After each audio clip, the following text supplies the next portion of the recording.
எழுத்தெல்லாம் ஆதி பகவன் முதற்றே உலகு. அது என்ன சொன்னாங்கன்னா, எழுத்துக்கள் யாவும் ஆ என்ற அகர ஒலியை முதலாக கொண்டுள்ளன.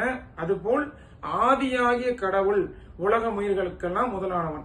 நம்ம எல்லாருமே அங்கிருந்தா தோன்றி வந்தாங்க அப்படின்னு தான் அதுக்கு ஒரு மீனிங். அதனால நம்ம எப்படி அம்மா அப்பாவை வணங்குறோமோ அந்த மாதிரி இந்த உலக உயிரினம்லாம் சேர்ந்து அந்த தோற்றத்தினுடைய பிறப்போட காரணத்தை வணங்குறோம். அவ்வளவுதான், அதுதான்.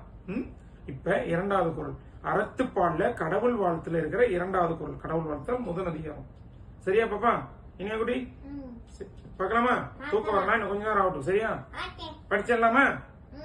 கற்றதனா லாய பயனென்கொள் வாளறிவன் நற்றாள் தொழா அர்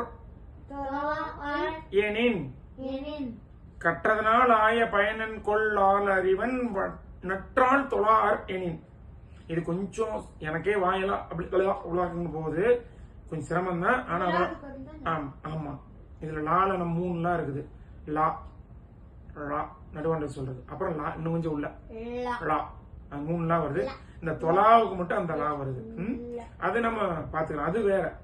அதோட மொழியோட பயன்பாடு, மொழியோட சிறப்பு, அதுல நம்ம பாத்துக்கலாம். அர்த்தம் என்னன்னா, கடவுள் எனும் தூய அறிஞனது திருவடியை வணங்காதவர்களுக்கு கற்ற கல்வியினால் பயனில்லை.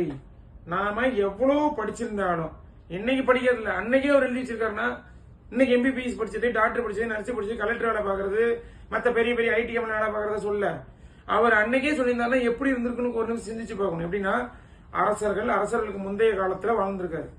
அப்ப பெரிய பெரிய அறிஞன் அவர் யார சொல்லியிருப்பாரு? தொழில் தான். அப்ப தொழில் தான், தொழில்ல கை தேர்ந்தவங்க தான் அறிஞன்னு சொல்றாரு.